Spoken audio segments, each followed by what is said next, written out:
Now I would like to give the floor to Prime Minister Sharif of Pakistan.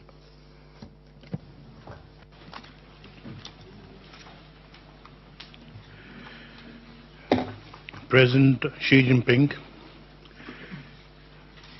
Excellencies, ladies and gentlemen, our gathering today comes at a pivotal moment. Together, we have put in enormous efforts to make the post-2015 development agenda responsive to our challenges and aspirations. Unity of purpose and a shared vision for prosperity has been our lodestar.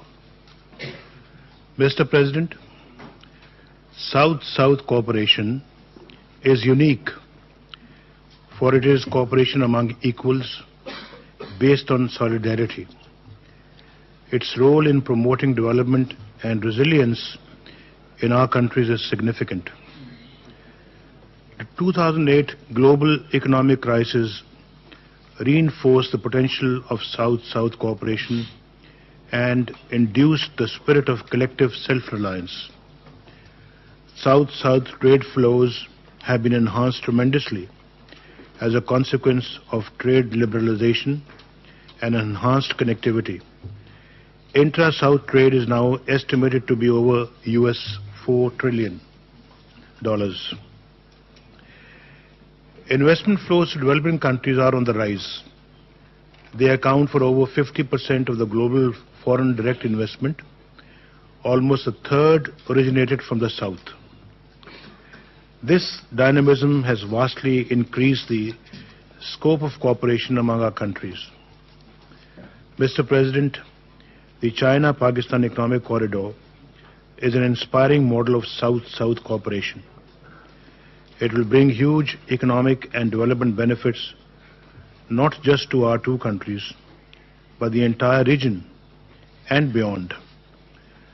The project forms an important component of President Xi Jinping's One Belt, One Road initiative.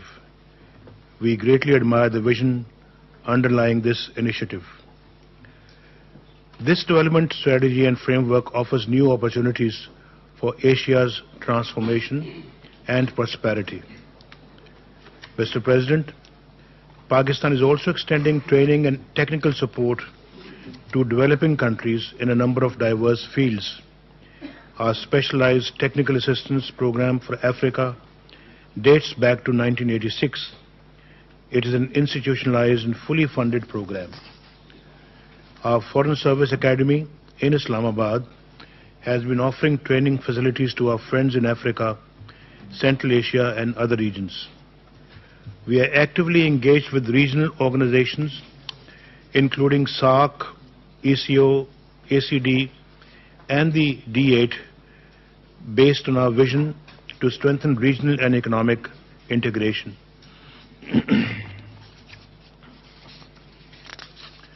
Mr. President, South-South cooperation will remain an essential facet of this partnership.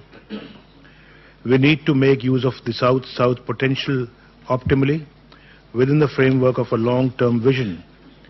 The established principles and provisions of South-South cooperation should continue to guide this collaborative framework. Enhanced South-South cooperation in trade, investment, human resource development, technology and financial resource generation is in our interest. This will ensure a prosperous future for our people. Business and private sectors also have an important role in promoting economic opportunities, innovation and high-impact solutions. Mr. President, we support integration of South-South and triangular cooperation in the policies and strategic framework of UN funds and programs. Further strengthening of institutional support from the United Nations system will help maximize the impact of South-South cooperation. Such an approach will help sustain our development efforts and ensure enhanced participation of developing countries in the global economy in conformity with the new agenda. I thank you, Mr. President.